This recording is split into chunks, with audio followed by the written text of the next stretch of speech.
जय श्री कृष्णा, राधे राधे। आप सभी भक्तों का आपके अपने YouTube चैनल श्री कृष्ण दीवानी में हार्दिक स्वागत है। आज आप सुन रहे हैं माघ मास महात्म्य का 7वां अध्याय। सर्वप्रथम भगवान का स्मरण करते हुए आप सभी मेरे साथ बोलिए। शांताकारं भुजगशयनं पद्मनाभं सुरेशं विश्वधारं गगनसदृशं मेघवर्णं शुभांगं लक्ष्मीकान्तं कमलनयनं योगिभिर्दयानगमयं वन्दे विष्णुं भवभयहरं सर्वलोकैकनाथम्। ओम नमो भगवते वासुदेवाय। श्रुतदेव जी राजा जनक से बोले कि हे जनकराज, मेष राशि में सूर्य के स्थित रहने पर जो वैशाख मास में प्रातःकाल स्नान करता है और भगवान विष्णु की पूजा करके इस कथा को सुनता है, वह सभी पापों से मुक्त होकर भगवान विष्णु के परम धाम को प्राप्त होता है। इस विषय में एक प्राचीन इतिहास कहते हैं, जो कि सभी पापों का नाशक, पवित्र कारक, धर्म के अनुकूल, वंदनीय और पुरातन है। गोदावरी के तट पर शुभ ब्रह्मेश्वर क्षेत्र में महर्षि दुर्वासा के 2 शिष्य रहा करते थे, जो कि परमहंस, ब्रह्मनिष्ठ, उपनिषद विद्या में परिनिष्ठित और इच्छा रहित थे। वे भिक्षा मात्र भोजन करते और पुण्यमय जीवन बिताते हुए गुफा में निवास किया करते थे। उनमें से एक का नाम था सत्यनिष्ठ और दूसरे का नाम था तपोनिष्ठ। वे इन्हीं नामों से तीनों लोकों में विख्यात थे। सत्यनिष्ठ सदा ही भगवान विष्णु की कथा में तत्पर रहा करते थे। जब कोई श्रोता अथवा वक्ता नहीं होता, तब वे अपने नित्य कर्म किया करते थे। यदि कोई श्रोता उपस्थित होता, तो वे उस श्रोता को निरंतर भगवत कथा सुनाते, और यदि कोई कथावाचक भगवान विष्णु की कल्याणमयी पवित्र कथा को कहता, तो वे भगवान विष्णु की उस कथा को सभी कर्मों को समेटकर श्रवण में तत्पर हो जाते और उस कथा को सुनने लगते थे। वे अत्यंत ही दूर के तीर्थों और देव मंदिरों को छोड़कर तथा कथा विरोधी कर्मों का परित्याग करके भगवान की दिव्य कथाओं को सुनते और श्रोताओं को स्वयं भी सुनाते थे। कथा समाप्त होने पर ही सत्यनिष्ठ अपना शेष कार्य पूरा किया करते थे। कथा सुनने वाले पुरुष को जन्म मृत्यु में संसार बंधन की प्राप्ति नहीं होती, उसके अंतःकरण की शुद्धि होती है। भगवान विष्णु में जो अनुराग की कमी है, वह दूर हो जाती है और उनके प्रति गाढ़ अनुराग उत्पन्न होता है। साथ ही साधु पुरुषों के प्रति सौहार्द बढ़ता है। रजोगुण रहित गुणातीत परमात्मा शीघ्र ही हृदय में स्थित हो जाते हैं। श्रवण से ज्ञान पाकर मनुष्य भगवत चिंतन में समर्थ होता है। श्रवण, ध्यान और मनन, यह वेदों में अनेक प्रकार से बताया गया है। जहाँ पर भगवान विष्णु की कथा नहीं होती हो और जहाँ पर साधु पुरुष न रहते हो, वह स्थान साक्षात गंगा तट ही क्यों न हो, निसंदेह त्याग देने के योग्य है। जिस देश में तुलसी नहीं है अथवा भगवान विष्णु का मंदिर नहीं है, ऐसा स्थान निवास करने के योग्य नहीं है। यह निश्चय करके मुनिवर सत्यनिष्ठ सदा ही भगवान विष्णु की कथा और उनके चिंतन में संलग्न रहा करते थे। दुर्वासा का दूसरा शिष्य तपोनिष्ठ दुराग्रह पूर्वक कर्म में तत्पर रहता था। वह भगवान की कथा को छोड़कर अपने कार्य को पूरा करने के लिए इधर उधर चला जाया करता था। कथा की अवहेलना से उसे बड़ा ही कष्ट उठाना पड़ा। अनंत तो गत्वा कथा प्रायण सत्यनिष्ठ ने ही उसका संकट से उद्धार किया। जहाँ लोगों के पाप का नाश करने वाली भगवान विष्णु की पवित्र कथा होती है, वहाँ सभी तीर्थ और अनेक प्रकार के क्षेत्र स्थित रहते हैं। जहाँ पर विष्णु कथा रूपी पुण्यमयी नदी बहती रहती है, उस देश में निवास करने वालों की मुक्ति उनके हाथ में ही है। पूर्व काल में पांचाल देश में पुरुयशा नाम के एक राजा थे, जो कि पुण्यशील एवं बुद्धिमान राजा भूरियशा के पुत्र थे। अपने पिता भूरियशा की मृत्यु के पश्चात पुरुयशा राज्य सिंहासन पर बैठे। वे धर्म की अभिलाषा रखने वाले, शूरता, उदारता आदि गुणों से संपन्न और धनुर्वेद में प्रवीण थे। उन महामती नरेश ने अपने धर्म के अनुसार पृथ्वी का पालन किया।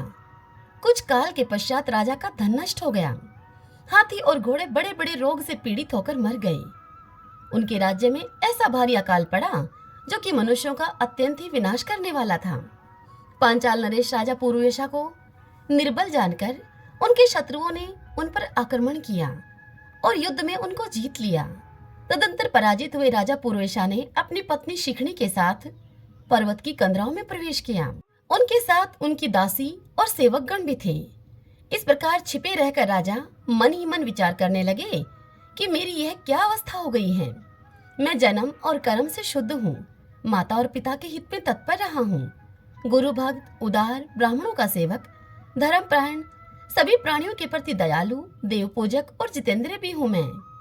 फिर किस कर्म से मुझे यह विशेष दुख देने वाली दरिद्रता प्राप्त हुई है? मेरे किस कर्म से मेरी पराजय हुई और मेरे किस कर्म के फलस्वरूप मुझे यह वनवास मिला है? इस प्रकार चिंता से व्याकुल होकर उस राजा पुरुयशा ने खिन्न मन से अपने सर्वज्ञ गुरु मुनिश्रेष्ठ याज और उपयाज का स्मरण किया। राजा के आह्वान करने पर दोनों बुद्धिमान मुनीश्वर वहां पर आ गए और उन दोनों मुनीश्वरों को देखने के पश्चात पांचाल नरेश सहसा उठकर खड़े हो गए और बड़ी भक्ति के साथ गुरु के चरणों में अपना मस्तक रखकर उन्होंने उनको प्रणाम किया। फिर वन में पैदा होने वाली शुभ सामग्रियों के द्वारा उन्होंने उन दोनों का अर्थात अपने दोनों गुरुओं का पूजन किया और विनीत भाव से उनसे पूछा। राजा पुरुयशा ने अपने गुरुओं से कहा कि हे विप्रवरों, मैं गुरु चरणों में भक्ति रखने वाला हूँ। मुझे मेरे किस कर्म से यह दरिद्रता, कोष हानि और शत्रुओं से पराजय प्राप्त हुई है? किस कारण से मेरा वनवास हुआ है और मुझे अकेला रहना पड़ रहा है? मेरा न कोई पुत्र है, न कोई भाई है और न ही मेरा कोई हितकारी मित्र ही है। मेरे द्वारा सुरक्षित राज्य में यह बड़ा भारी अकाल कैसे पड़ गया? ये सब बातें मुझे विस्तार पूर्वक बताइए। राजा पुरुषा के इस प्रकार पूछने पर वे दोनों मुनिश्रेष्ठ कुछ देर के लिए ध्यान मगन हो गए और फिर राजा पुरुषा से वह इस प्रकार बोले। वे राजा से बोले कि हे राजन, तुम पहले के 10 जन्मों तक महापापी व्याध रहे हो। तुम सब लोगों के प्रति क्रूर और हिंसा प्रायण थे। तुमने कभी लेश मात्र भी धर्म का अनुष्ठान नहीं किया था। इंद्रिय संयम तथा मनोनिग्रह का तुम में सर्वथा अभाव था। तुम्हारी जीवा किसी प्रकार भगवान विष्णु के नाम नहीं लेती थी। तुम्हारा चित्त गोविंद के चारों चरण विंदों का चिंतन नहीं किया करता था और तुमने कभी भी मस्तक नवाकर परमात्मा को प्रणाम नहीं किया। इस प्रकार दुरात्मा व्याध का जीवन व्यतीत करते हुए तुम्हारे 9 जन्म पूरे हो गए।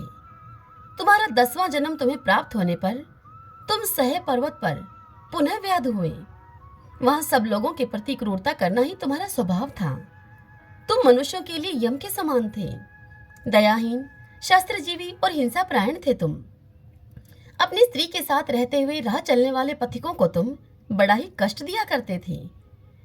बड़े भारी शठ थे तुम। इस प्रकार अपने हित को न जानते हुए तुमने बहुत अधिक वर्ष व्यतीत किए। जिनके छोटे छोटे बच्चे हैं, ऐसे मृगों और पक्षियों के वध करने के कारण तुम दयाहीन दुर्बुद्धि को इस जन्म में कोई पुत्र नहीं प्राप्त हुआ। तुमने सबके साथ विश्वासघात किया, इसलिए तुम्हारे कोई सहोदर भाई भी नहीं हुआ। मार्ग में तुम सभी को पीड़ा देते रहे, इसीलिए इस जन्म में तुम मित्र से रहित हो। साधु पुरुषों के तिरस्कार से शत्रुओं के द्वारा तुम्हारी पराजय हुई है।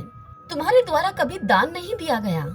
तुम्हारे इस दोष के कारण तुम्हें यह दरिद्रता प्राप्त हुई है। तुमने दूसरों को सदा ही उद्वेग में डाला, इसलिए तुम्हें दुसह वनवास मिला। सबके अप्रिय होने के कारण तुम्हें असहाय दुख मिला है।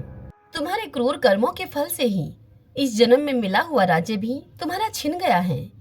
वैशाख मास की गर्मी में तुमने स्वार्थवश एक दिन एक ऋषि को दूर से ही तालाब बता दिया था और हवा के लिए पलाश का एक सूखा पत्ता भी दे दिया था। बस जीवन में इस एक ही पुण्य के कारण तुम्हारा यह जन्म परम पवित्र राजवंश में हुआ है। हे राजन, अब यदि तुम सुख, राज्य, धन धान्य आदि संपत्ति, स्वर्ग और मोक्ष को चाहते हो अथवा सायुज्य एवं श्री हरि के पद की अभिलाषा रखते हो, तो वैशाख मास के धर्मों का तुम पालन करो। इससे सब प्रकार के सुख पाओगे। इस समय वैशाख मास चल रहा है। आज अक्षय तृतीया है। आज तुम विधि पूर्वक स्नान और भगवान लक्ष्मीपति की पूजा करो। यदि अपने समान ही गुणवान पुत्रों की अभिलाषा करते हो तो सब प्राणियों के हित के लिए तुम प्याऊ लगवाओ। इस पवित्र वैशाख मास में भगवान मधुसूदन की प्रसन्नता के लिए यदि तुम निष्काम भाव से धर्मों का अनुष्ठान करोगे तो अंतःकरण शुद्ध होने पर तुम्हें भगवान विष्णु का प्रत्यक्ष दर्शन होगा। इस प्रकार यो कहकर राजा की अनुमति लेकर उनके दोनों ब्राह्मण पुरोहित याज और उपयाज जैसे आए थे वहां पर वैसे ही वहां से चले गए। उनसे उपदेश पाकर महाराज पुरोयशा ने वैशाख मास के संपूर्ण धर्मों का श्रद्धा पूर्वक पालन किया और भगवान मधुसूदन की आराधना की। इससे उनका प्रभाव बढ़ गया और बंधु बांधव उनसे आकर मिल गए। तत्पश्चात वे मरने से बची हुई सेना को साथ में लेकर अपने बंधुओं के सहित पांचाल नगरी के समीप आए। उस समय पांचाल राजा के साथ राजाओं का पुनः संग्राम हुआ। महारथी पुरुषा ने अकेले ही समस्त महाबाहु राजाओं पर विजय पाई। विरोधी राजाओं ने भागकर विभिन्न देशों के मार्गों का आश्रय लिया। विजयी पांचाल राज ने भागे हुए राजाओं के कोष, 10 करोड़ घोड़े, 3 करोड़ हाथी, 1 अरब रथ, 10,000 ऊंट और 3 लाख खच्चरों को अपने अधिकार में करके अपनी पुरी में पहुंचा दिया। वैशाख धर्म के महात्म्य से सब राजा भगन मनोरथ होकर पुरुषा को कर देने वाले हो गए और पांचाल देश में अनुपम सुकाल आ गया, अर्थात अच्छा समय आ गया। भगवान विष्णु की प्रसन्नता से इस वसुधा पर उन राजा का एक छत्र राज्य हुआ और गुरुता, उदारता आदि गुणों से युक्त उनके 5 पुत्र हुए, जो धृष्ट कीर्ति, धृष्ट केतु, धृष्ट दुमन, विजय और चित्रकेतु के नाम से प्रसिद्ध थे। धर्म पूर्वक प्रतिपालित होकर समस्त प्रजा अब उस राजा पुरुषा के प्रति अनुरक्त हो गई। इससे उसी क्षण उन्हें वैशाख मास के प्रभाव का निश्चय हो गया। तभी से पांचाल राज भगवान विष्णु की प्रसन्नता के लिए वैशाख मास के धर्मों का निष्काम भाव से बराबर पालन करने लगे। उनके इस धर्म से संतुष्ट होकर भगवान विष्णु ने अक्षय तृतीया के दिन उन्हें प्रत्यक्ष दर्शन दिया। हरि ओम तत्सत। ओम नमो भगवते वासुदेवाय। ओम माधवाय नमो नमः। आइए भक्तजनों, अब हम वैशाख मास की आज की कथा का श्रवण करते हैं। प्राचीन काल में एक लड़की का जन्म राक्षस कुल में हुआ, जिसका नाम वृंदा था। दैत्यराज कालनेमी जैसे राक्षस परिवार में पैदा होने के बाद भी वृंदा भगवान विष्णु की पूजा किया करती थी। जब वृंदा बड़ी हुई तो उसकी शादी जालंधर नामक दैत्य से हो गई। जालंधर काफी शक्तिशाली राक्षस था, जिसका जन्म भगवान शिव के तेज के कारण समुद्र से हुआ था। बलवान होने के कारण जालंधर को दैत्यों का राजा बनाया गया। वृंदा से शादी करने के बाद जालंधर की शक्ति और पराक्रम बढ़ता ही गया। उसे किसी भी तरह से हराना मुश्किल था। जालंधर के बढ़ते अहंकार और आतंक से सभी देवता परेशान थे। जालंधर की बढ़ती हुई ताकत के पीछे उसकी पत्नी वृंदा की विष्णु भक्ति और सतीत्व था। होते होते जालंधर अपनी शक्ति और अहंकार में चूर होकर स्वर्ग की देवियों पर काबू पाने की कोशिश करने लगा। अब इसी दौरान एक बार उसने माता लक्ष्मी को पाने का प्रयास किया, परंतु समुद्र से जन्म लेने के कारण माता लक्ष्मी ने उसे अपना भाई बना लिया। फिर उसकी नजर माता पार्वती पर गई और उन्हें पाने के लिए जालंधर ने मायाजाल रचा। अपने मायाजाल से जालंधर ने शिव का रूप धारण किया और माता पार्वती के करीब जाने की कोशिश करने लगा। उसी वक्त माँ पार्वती ने उसे पहचान लिया और जब तक जालंधर कुछ समझ पाता वो अदृश्य हो गई। जालंधर के इस दुर्व्यवहार से पार्वती जी को काफी गुस्सा आया और इस पूरी घटना के बारे में उन्होंने भगवान विष्णु को बताया।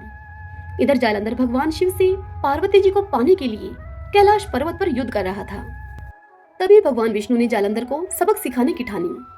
सभी को पता था कि जालंधर अपनी पत्नी के पूजा पाठ और सतीत्व की वजह से ही आज ये हुआ है।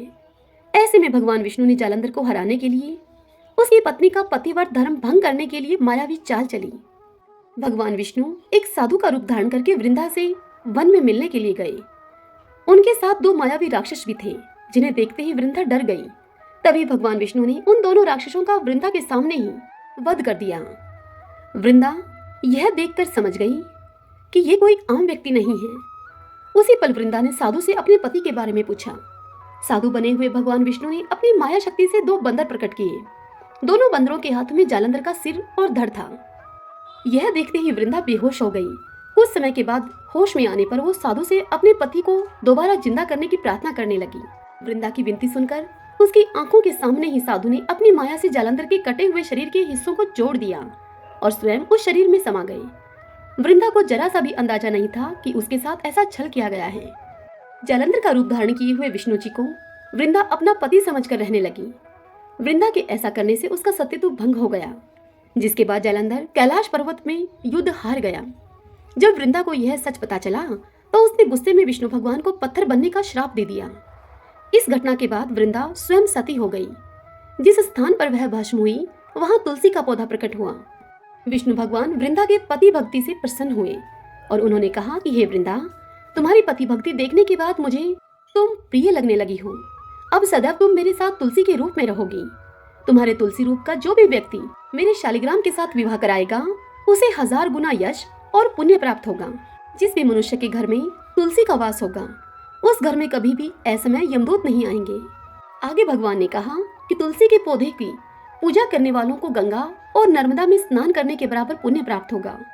संसार में चाहे कोई भी मनुष्य कितना भी दुष्ट क्यों न हो, कितने भी पाप क्यों न किए हों, मृत्यु के दौरान उसके मुख में तुलसी और गंगाजल अवश्य दिया जाएगा। इससे वह अपने पापों से मुक्त होकर वैकुंठ धाम को जाएगा। इसके अलावा जो व्यक्ति तुलसी और आंवले के पेड़ की छाया में पितरों का श्राद्ध करेगा, उसके पितरों को मोक्ष मिलेगा। तो आइए भगवान के इन नामों को 5 बार बोलते हुए संकीर्तन करते हैं। श्री कृष्ण गोविंद हरि मुरारी, हे नाथ नारायण वासुदेव। श्री कृष्ण गोविंद हरि मुरारी, हे नाथ नारायण वासुदेव। श्री कृष्ण गोविंद हरि मुरारी, हे नाथ नारायण वासुदेव। श्री कृष्ण गोविंद हरि मुरारी, हे नाथ नारायण वासुदेव। श्री कृष्ण गोविंद हरि मुरारी, हे नाथ नारायण वासुदेव। सभी बोलिए विष्णु भगवान की जय। श्री राधा कृष्णाभ्याम नमो नमः।